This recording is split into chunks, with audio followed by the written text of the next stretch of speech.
क्यों नहीं हुआ वहाँ पर ट्रांसपोर्टेशन डेवलप? क्योंकि देखेंगे तो पूरा पर्वतों और उसका क्षेत्र है जिसमें पूरा का पर्वत को काट कर वहाँ पर सड़क बनानी होगी, ठीक है। तो सड़क निर्माण वगैरह हो नहीं पाया है, इसके कारण क्या है, इन खनिजों का यहाँ से दोहन नहीं हो पाया, इसलिए नहीं तो यहाँ पर क्या है, कोयला तेल और प्राकृतिक गैस भी वहाँ पर मिलेगा, ठीक है। तो इसका एक तो ये आर्थिक महत्व हो गया। दूसरे अगर आर्थिक में ही देखें तो यहाँ पर क्या है, पर्यटन का केंद्र है ये, ठीक है। तो विश्व में कई कंट्री ऐसी भी हैं जो सिर्फ अपनी पर्यटन से चलती हैं, और उन कंट्रियों का जितना पर्यटन में मतलब जितना उनका है विकास हुआ है, जब पर्यटन का वहाँ पर जितना स्कोप है उतना खाली हमारे हिमालय में ही है, ठीक है। जैसे स्विट्ज़रलैंड को देखेंगे तो स्विट्ज़रलैंड आपका बहुत बड़ा एक पर्यटन का केंद्र है, ठीक है। तो वहाँ पर भी क्या है, सिर्फ वहाँ पर क्या है, पहाड़ों और इसके कारण जो वहाँ पर एल्ब्रूज और माउंटेन्स है, तो उसके लिए वो जाना चाहते हैं वहाँ पर, ठीक है। तो उसके कारण जो एल्प्स माउंटेन का पार्ट है वहाँ पर, ठीक है। तो उसी तरह अगर हिमालय को भी देखें तो हिमालय में भी पर्यटन के बहुत सारे केंद्र हैं। पर्यटन के लिए यहाँ पर सिर्फ क्या होते हैं, आपका अलग अलग जो घाटी वाले क्षेत्र, जो वैली के क्षेत्र हैं, वहाँ पर बहुत अच्छे अच्छे क्या बनाए गए हैं, इसके जितने भी क्या होते हैं टूरिस्ट स्टेशन है। तो टूरिस्ट स्टेशन देखेंगे, चाहे वो आपका क्या हो, जैसे हमने देखा था मसूरी है, उसी तरह से आपका क्या है नैनीताल है। तो बहुत सारे अलग अलग पर्यटन के केंद्र भी हैं, और वो पर्यटन के केंद्र को भी उसके विकास करने के लिए भी अलग अलग देश वहाँ पर आना चाहते हैं। तो वो भी एक कहीं ना कहीं भू राजनीति से भी जुड़ा है, और साथ ही साथ इस पूरे क्षेत्र के विकास में पर्यटन का एक बहुत बड़ा रोल है। और इस पर्यटन को समझते हुए भारत सरकार ने हिमालय के लिए अलग से पर्यटन विकास में काम चालू किया है, जहाँ पर उत्तराखंड, हिमाचल प्रदेश, सिक्किम और जितने भी नॉर्थ ईस्ट के राज्य हैं, उन सारे राज्यों को जोड़कर क्या कर रहे हैं, वहाँ पर पर्यटन विकास के लिए हिमालय पर्यटन विकास के कार्य चल रहे हैं, ठीक है। ये सारा का सारा मैंने आपको लिख कर दिया है, आपको डरने की बात नहीं। यहाँ पर सिर्फ देखना है कि क्या क्या उसका महत्व है, ठीक है। तो महत्व को यहाँ पर मैं पूरा सेंटेंस नहीं लिख सकता, क्योंकि वो फिर बहुत ज़्यादा टाइम जाएगा, तो वो मैंने लिख के दिया, यहाँ पर आप समझेंगे, ठीक है। तो इसका क्या था, एक भू राजनीतिक महत्व था, आर्थिक महत्व था, कुछ मैं यहाँ पर लिस्ट कर रहा हूँ, ऐसे बहुत सारे और भी आपके आर्थिक महत्व में देखने को मिलेंगे, ठीक है। साथ ही साथ अगर जलवायु को देखेंगे तो भारत की जलवायु को कहीं ना कहीं हिमालय प्रभावित करता है, क्योंकि किस तरह से करेगा, एक तो ऊपर से आने वाली, ठीक है, तो ऊपर से आने वाली ठंडी हवाओं को रोकेगा।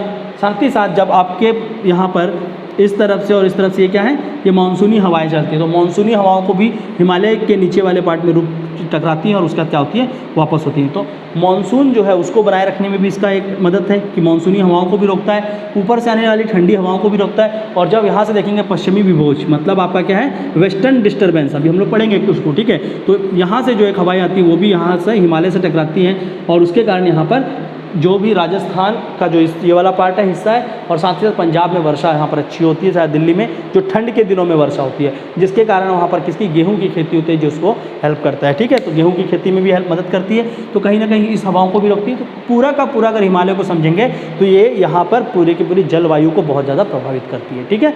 तो हिमालय आपकी जलवायु को प्रभावित करती है भारत की, तो उसके लिए भी एक इसका महत्व है। साथ ही साथ अगर यहाँ पर वन और वनस्पतियों की बात करें तो अगर देखेंगे हिमालय को इस तरह से देखते हैं हम लोग, तो हिमालय में क्या है, ऊंचाई जैसे जैसे बढ़ रही है, ठीक है। तो एक ही जगह में क्या हो रही है, चीज़ें वो बहुत ज़्यादा उठ जा रही है, ठीक है। तो आपको क्या देखते हैं हम लोग कि हमने पढ़ा था पहले अक्षांश रेखाएं, तो अक्षांश रेखाएं जैसे जैसे बदलती है उसी तरह से हमारा जलवायु बदलता है, ठीक है। पर अक्षांश रेखाएं जो कि आपकी हैं, ठीक है, तो उसके साथ साथ आपका क्या होता है, जलवायु बदलता है। जिस तरह से अक्षांश रेखाओं के साथ जलवायु बदलता है, उसी तरह अगर ऊंचाई परिवर्तित हो, जैसे अक्षांश रेखाएं हो रही थी, तो उसी तरह अगर हम लोग देखेंगे कि अगर ऊंचाई में परिवर्तन हो, ठीक है, तो ऊंचाई में परिवर्तन से भी क्या होता है, आपका जलवायु प्रभावित होता है, ठीक है। तो एक बहुत ही अच्छा वर्ड बोला गया है कि आपका जो इसको क्या बोलते हैं, लैटिट्यूड बोलते हैं, ठीक है, और इसको हाइट को क्या बोलते हैं, एल्टीट्यूड बोलते हैं, ठीक है। तो बोलते हैं एल्टीट्यूड, जो आपका एल्टीट्यूड है, इट मिमिक्स द लैटिट्यूड, मतलब वो क्या करता है, जैसा वो है उसी की तरह वो भी एक्ट करता है, ठीक है। तो मिमिक्री आप लोग समझते होंगे, मिमिक्री आर्टिस्ट होते हैं, किसी का नकल करते हैं। तो ये क्या कहना चाह रहे हैं कि ये जो ऊंचाई है, ऊंचाई किसकी नकल करता है, आपकी अक्षांश रेखाओं की, अक्षांश की। किस तरह से नकल करेगा, जैसे जैसे यहाँ पर आपकी जलवायु बाकी चीज़ का परिवर्तन होता है, उसी तरह इसमें भी परिवर्तन देखने को मिलेगा, ठीक है। तो अगर नीचे वाला क्षेत्र देखेंगे तो नीचे वाला शिवालिक के जो नीचे वाला क्षेत्र है, वहाँ पर अगर देखते हैं तो आपको क्या मिलते हैं, पर्णपाती वृक्ष देखने को मिलते हैं, ठीक है। तो वनस्पति में हमारे पास नीचे क्या दिखेगा, पर्णपाती देखने को मिलेगा, ठीक है। तो यहाँ पर आपको दिखने को मिल रहा है, सॉरी, आपका पर्णपाती, ठीक है। तो यहाँ पर आपको क्या देखने को मिलेगा, पर्णपाती देखने को मिलेगा। साथ ही साथ अगर हम लोग आपका कहाँ किसकी बात करें, पूर्वी हिमालय की बात करें, तो पूर्वी हिमालय में आपको सदाबहार वन भी देखने को मिलेगा, ठीक है। तो पर्णपाती के साथ साथ आपको क्या देखने को मिल रहा है, सदाबहार, सदाबहार वन, ये कहाँ मिल रहा है आपको, पूर्वी हिमालय में देखने को मिल रहा है, पूर्वी हिमालय और पूर्वांचल में। और यही सदाबहार वन होने के कारण वहाँ पर विविध जो भी जैव विविधताएँ हैं वहाँ पर बहुत ज़्यादा है, ठीक है, क्योंकि सदाबहार वन है और सदाबहार वनता वहीं बनती है जहाँ पर वर्षा एक अच्छे माध्यम में हो, जहाँ पर आपकी ताप भी सही ठीक ठाक हो, ठीक है। तो यहाँ पर वर्षा भी अच्छी है और ताप भी बहुत है, तो वहाँ पर क्या है बहुत ज़्यादा आप देखेंगे तो चाहे वो वन में हम लोग चाहे पेड़ों की प्रजातियों की बात करें, चाहे वहाँ पर जानवरों की प्रजातियों की बात करें, दोनों की वहाँ पर बहुलता मिलेगी और इस बहुलता के कारण ही ये क्या बना हुआ है, एक जैविक हॉटस्पॉट का केंद्र बना हुआ है, ठीक है। तो आपको क्या मिलेगा, पर्णपाती मिलेगा, सदाबहार वृक्ष मिलेगा। और ऊपर के हाइट में जाएंगे तो ऊपर के हाइट में यहाँ पर जो आपका नंदा देवी वगैरह, जहाँ पर फूलों की घाटी है, नंदा देवी उत्तराखंड ये सब, तो चमोली वगैरह, तो उस क्षेत्र में देखेंगे तो वहाँ पर आपको शीतोष्ण वृक्ष भी देखने को मिलेंगे, ठीक है। तो यहाँ पर क्या देखने को मिलेंगे, शीतोष्ण, ठीक है। तो आपको यहाँ पर क्या मिलेंगे, शीतोष्ण वृक्ष भी देखने को मिलेंगे या शीतोष्ण भी लिख सकते हैं, ठीक है। तो ये भी आपको देखने को मिलेंगे। और ऊपर के हाइट में जाते हैं हिमालय में तो वहाँ पर आपको क्या मिलेगा, उसके ऊपर देखने को मिलेगा आपका टुंड्रा, ठीक है। तो आपको क्या देखने को मिलेगा, टुंड्रा, और टुंड्रा के ऊपर आपका टुंड्रा और टुंड्रा से नीचे, टुंड्रा के नीचे ये टुंड्रा है, तो टुंड्रा के जो थोड़ा सा नीचे वाला पार्ट है यहाँ पर आपको क्या मिलेगा, टैगा मिलेगा, ठीक है।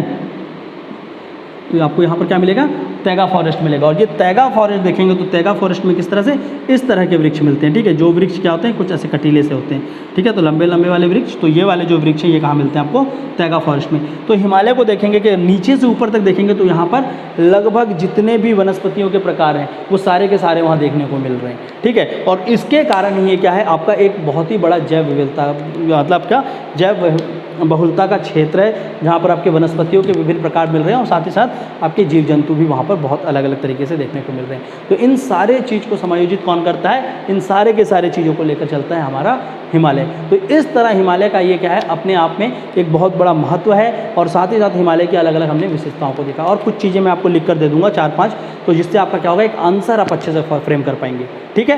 तो यहाँ तक होप आप लोगों को समझ आया होगा कि हिमालय में आपको किस तरह से पढ़ना है और क्या क्या चीज़ों को पढ़ना है, ठीक है। इससे ज़्यादा आपको हिमालय में ज़्यादा देखने की ज़रूरत नहीं है। बाकी जो मैं आपको डायग्राम्स दूंगा बनाकर, उस डायग्राम को थोड़ा सा आप लोग देखेंगे, अच्छे से देखना। उसमें मैंने लिख भी दिया है ईस्ट टू वेस्ट आपका हाइट के हिसाब से सब कुछ, थोड़ा सा उसको अच्छे से देखेंगे जिससे आपको क्लियर समझ आएगा कि चीज़ों को किस तरह से रेक्टिफाई करना है, ठीक है। और वहाँ से आपका बहुत सारा चीज़ आपको समझ आएगा। चलिए, ये तो हो गया आपका हिमालय पे चर्चा। हिमालय पे सिर्फ चर्चा कर लेने से ही आपका क्वेश्चन नहीं बन जाता, ठीक है, कि आपने देख लिया पढ़ लिया। आपको थोड़ा सा समझना पड़ेगा कि हिमालय को किस तरह से क्वेश्चन फ्रेम हो रहे हैं और हिमालय में आपको क्या क्या क्वेश्चन आ सकते हैं, ठीक है। तो हम लोग दोनों चीज़ को देखते हैं। थोड़ा सा हम लोग यहाँ पर क्या करते हैं, क्वेश्चन के बारे में बात करते हैं, ठीक है, कि हिमालय में आपसे किस तरह से प्रश्न पूछे जा सकते हैं, वो कौन कौन से इंपॉर्टेंट प्रश्न हो सकते हैं, ठीक है। तो देखते हैं हम लोग प्रीलिम्स के लिए, ठीक है। पहले थोड़ा सा प्रीलिम के बारे में देखेंगे कि प्रीलिम्स में क्या पूछा जाता है, और बाद में हम लोग आपका थोड़ा मेंस के ऊपर भी जाएंगे, ठीक है। तो दोनों क्वेश्चन को थोड़ा सा आप लोग थोड़ा सा ध्यान रखेंगे। प्रीलिम्स में क्या होगा, ऑब्जेक्टिव क्वेश्चन आते हैं, आपको पता है वस्तुनिष्ठ प्रश्न होते हैं जिसमें 4 ऑप्शन होते हैं। तो 4 ऑप्शन के प्रश्नों के लिए सबसे पहले आप क्या करेंगे, हिमालय में जितने भी चोटियां हैं, ठीक है, तो पहली बात तो क्या करेंगे, उसका नॉर्थ साउथ जो हमने पढ़ा, उत्तर से दक्षिण और आपका पश्चिम से पूर्व, इसमें जो सीक्वेंस है उस सीक्वेंस को अच्छे से देख लेंगे कि कौन सा किस तरह से अरेंज्ड है, ठीक है।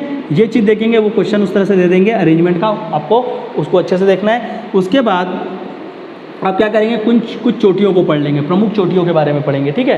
तो जो भी यहाँ पर प्रमुख चोटी हैं, ठीक है, तो आप प्रमुख चोटियों के बारे में पढ़ेंगे, कौन सा कहाँ पर है, किस तरह से।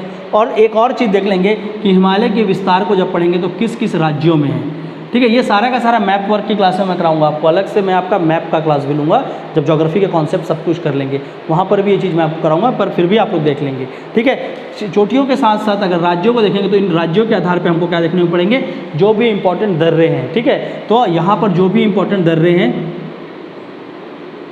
ठीक है, तो जो भी इंपॉर्टेंट दर्रा वगैरह आते हैं वो दर्राओं को भी हम लोग देखेंगे, पढ़ेंगे कौन कौन से इंपॉर्टेंट पासेस हैं यहाँ पर, ठीक है। तो वो सारे के सारे देखेंगे, लिपू लेक, नीति पास, सारा का सारा। अभी भी ऑलरेडी मैंने मैप में आपको बना के दिया है एक अच्छे से टेबल, उस टेबल को आप पढ़ेंगे, बाद में हम लोग उसको मैप के थ्रू देखेंगे भी, ठीक है। तो इंपॉर्टेंट पासेस को पढ़ेंगे। ये सारे के सारे प्रीलिम्स के क्वेश्चन की बात कर रहा हूँ। तो हिमालय में कौन कौन से राज्यों में फैला है, कौन सी प्रमुख चोटियाँ हैं, कौन से प्रमुख दर्रे हैं, ठीक है। और यहाँ पर हिमालय में कुछ इंपॉर्टेंट घाटी भी है, ठीक है। तो वो जो भी प्रसिद्ध घाटी है, चाहे कि वो कुल्लू के पास देखेंगे, कुल्लू मनाली हो, चाहे वो शिमला हो, चाहे वो चमोली हो, चाहे वो, ठीक है, नुब्रा का घाटी हो, चाहे वो आगे जाएंगे क्या बोलते हैं आपका सिक्किम वाले क्षेत्र में, तो वहाँ पर आपको देखने को मिलेगा, ठीक है, स्पीति वैली वगैरह। तो वो सारे के सारे जो भी घाटी हैं उन घाटियों के बारे में अच्छे से पढ़ना है, ठीक है। तो कौन कौन से प्रसिद्ध घाटी हैं ये सारा देखिए, ये प्रीलिम्स वाला जो है ना ये सब पार्ट, इसमें हम लोगों को क्या करना है, मैप वर्क में ज़्यादा फोकस करना है। वहाँ देखना है कि कौन सा किस राज्य में है, किस तरह से अवस्थित है, उसका विस्तार कहाँ कहाँ पर है, उसको देखना है, ठीक है।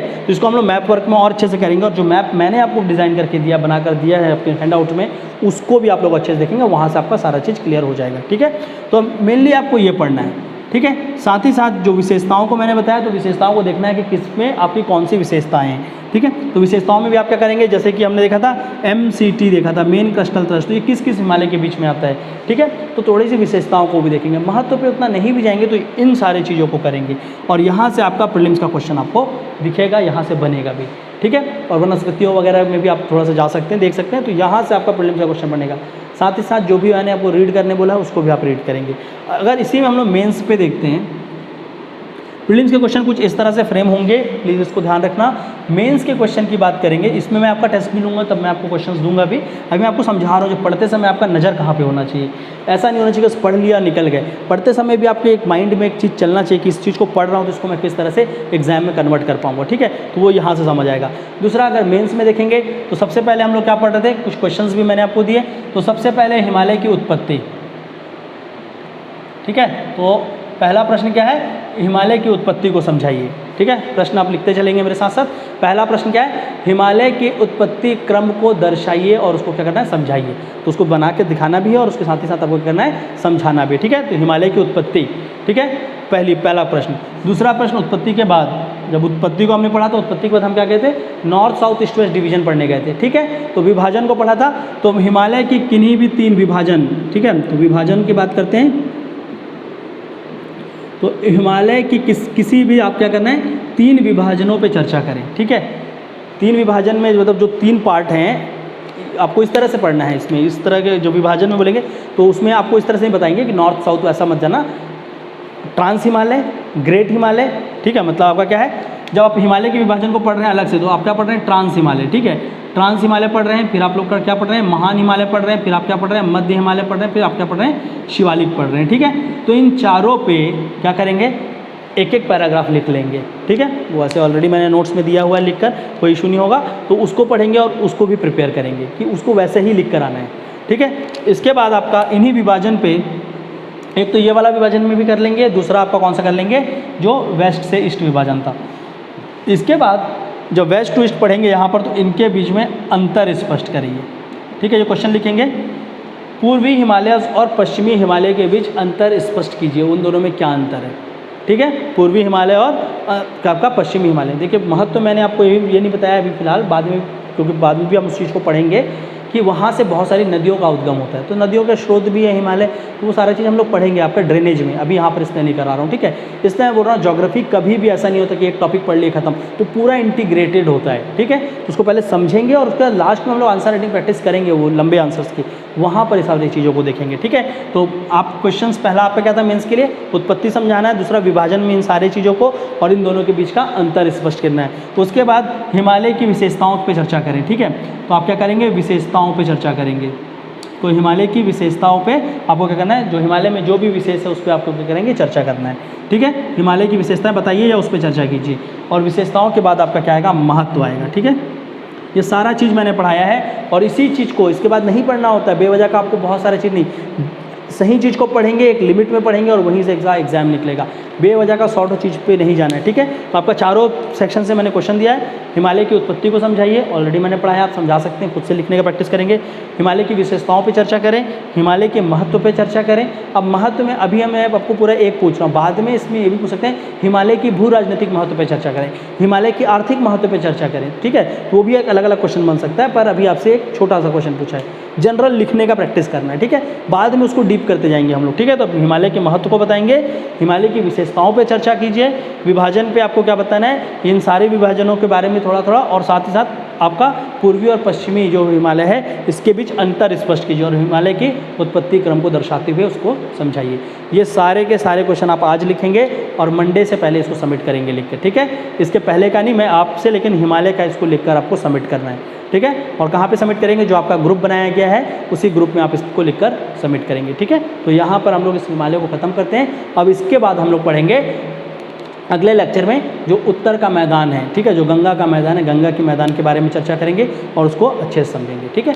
तो अभी फिलहाल आप ये क्वेश्चन को प्रैक्टिस करेंगे जो भी मेंस के लिए, और प्रीलिम्स का अभी थोड़ा सा होल्ड करेंगे, कोई बात नहीं। इसको पढ़ते समय बस आपको ध्यान रखना है, इसके लिए भी क्वेश्चन सॉल्व मत करिए, इसको ध्यान रखना है और इसको आप सॉल्व करिए।